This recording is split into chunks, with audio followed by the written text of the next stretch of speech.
Aí galera, tudo bem? Eu tô chegando aqui para falar novamente de música, como quase sempre é o que a gente faz aqui nesse canal, né? E hoje o assunto são os 4 rapazes de Liverpool. No ano passado, né, foi lançado um álbum aqui no Brasil que gerou grande expectativa porque talvez tenha sido um dos últimos discos dos Beatles ainda não lançados em formato de CD. Trata-se do The Beatles at the Hollywood Bowl, ao vivo, né? Que no caso é esse aqui. E que é um disco com um histórico bastante interessante que eu vou contar para vocês, né? Ele trata da exuberância de 3 concertos esgotados da banda em Los Angeles, no Hollywood Bowl, que aconteceram entre 23 de agosto de 1964 e 30 de agosto de 1965. Foi feito aí um mix, né, com os melhores momentos, digamos assim, desses shows, e o resultado você pode curtir e sentir mais ou menos o clima, a energia de um show dos Beatles hoje em dia. Legal, né?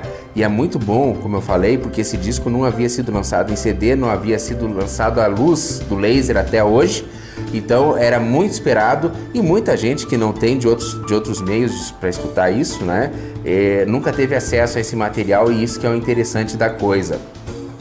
Esse CD vem acompanhado aí com os maiores sucessos da banda, tipo Twist and Shout, Ticket to Ride, A Hard Day's Night e tantos outros.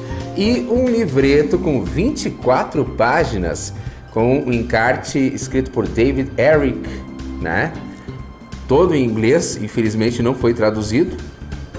Um encarte bem bacana, não sei se vai dar para ver direitinho, com fotos da galera lá em polvorosa, aguardando o show, as fãs, né, tirando fotos, registrando na frente do cartaz lá, né, do painel que constava o show dos Beatles, coletiva para a imprensa dos 4 rapazes, tudo de bom, né? Momentos no palco, né? On stage, enfim, uma maravilha, né? Que eu recomendo muito para todos os fãs dos 4 rapazes de Liverpool. Esse item não pode faltar na coleção. E outra coisa, né? Depois eu vou falar do álbum original de 1977, que foi lançado somente em 77, e por que foi lançado somente naquele ano.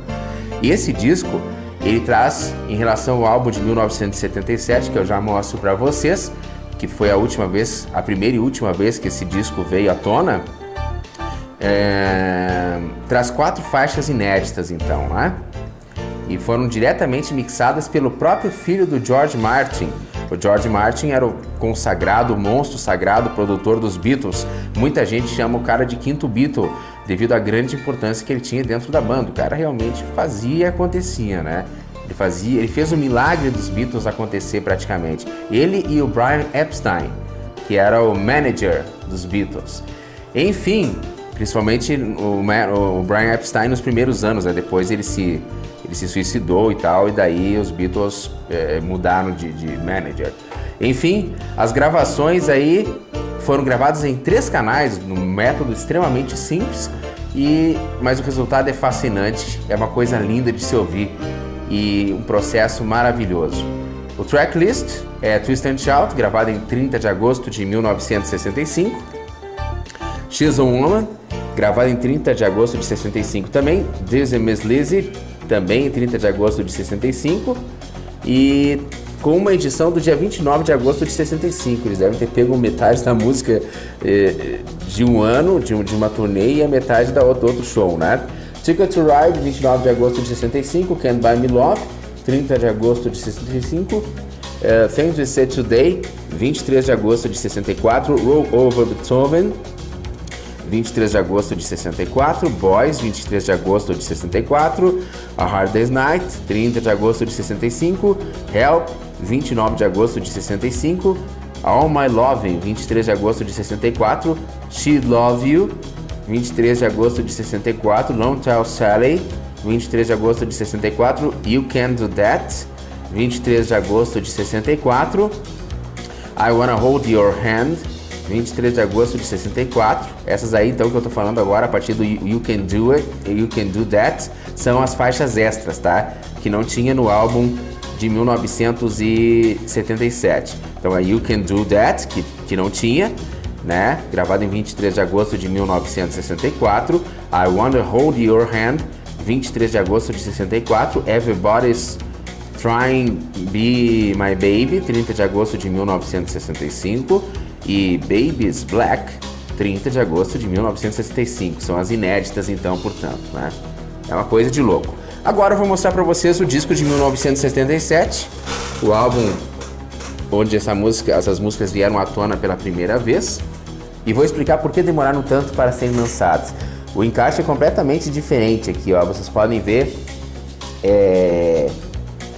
que são, digamos assim, itens colecionáveis dos Beatles, né, que vocês encontram aqui nesse encarte.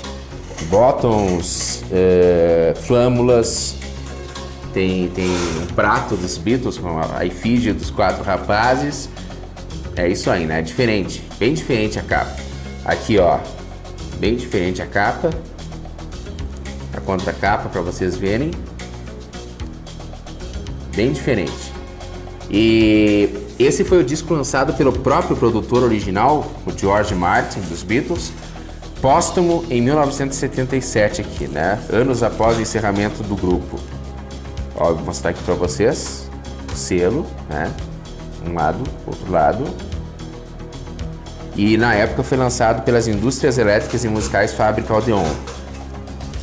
Agora esse novo tá pela Universal Music, não sei porquê.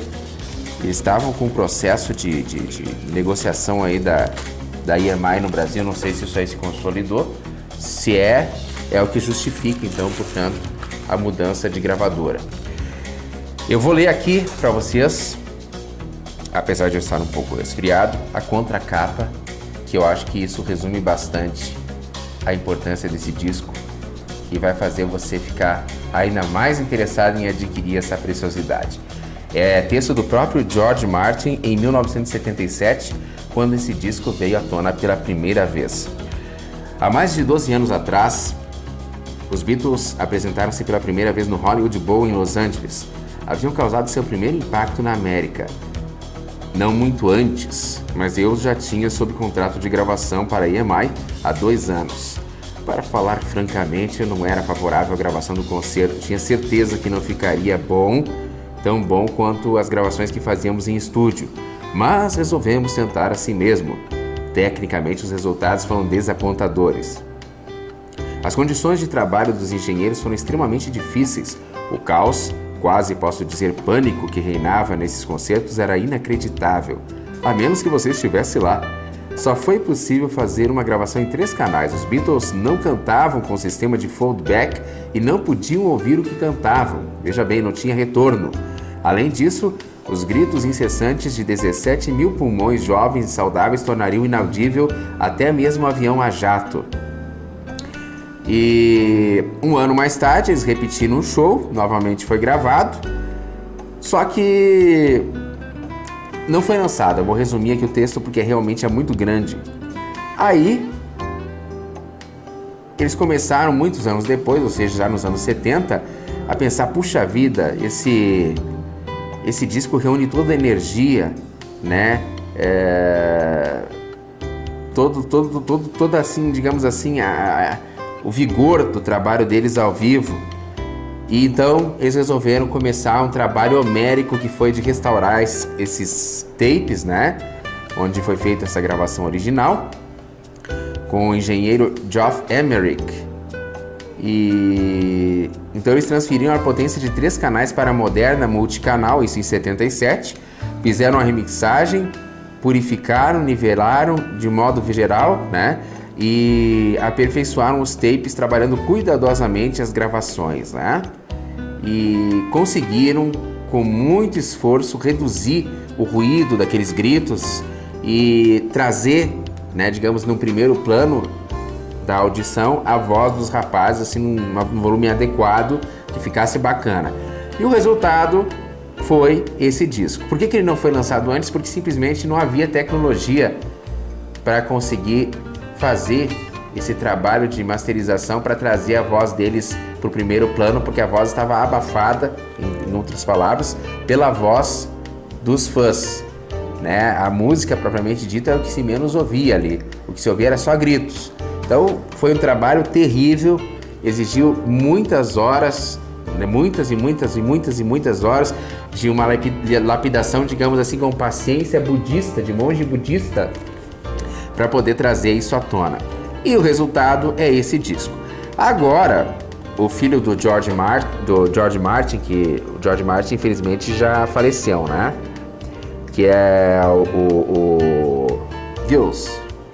Ele retomou esse trabalho e deu mais uma aperfeiçoada com a moderna tecnologia digital de hoje.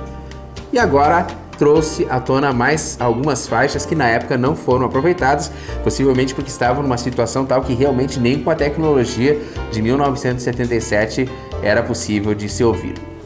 Galera, então é isso. Hoje eu queria falar sobre esse álbum dos Beatles. Espero que vocês tenham gostado e espero que vocês corram atrás, porque vale a pena. É uma maravilha. Para quem é fã dos Beatles, é um item que não pode faltar de jeito nenhum. Valeu!